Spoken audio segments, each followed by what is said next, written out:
Els veïns no han volgut esperar per recórrer contra l'últim pla que l'Ajuntament els ha presentat per cobrir les vies de Sants.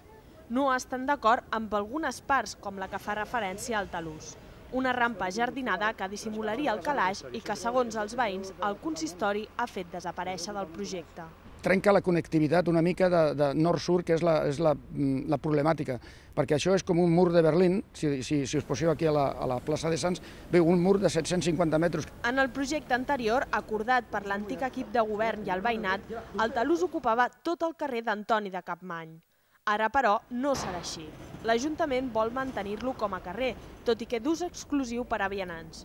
Una opció que no acaba de convèncer el veïnat.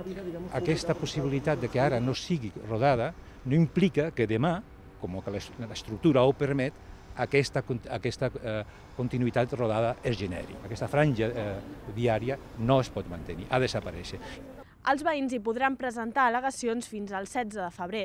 Serà aleshores quan l'Ajuntament decidirà si les incorpora al projecte d'urbanització de les vies de Sants. Us ho ha explicat des del carrer d'Antoni de Capmany, Jessica Moreno.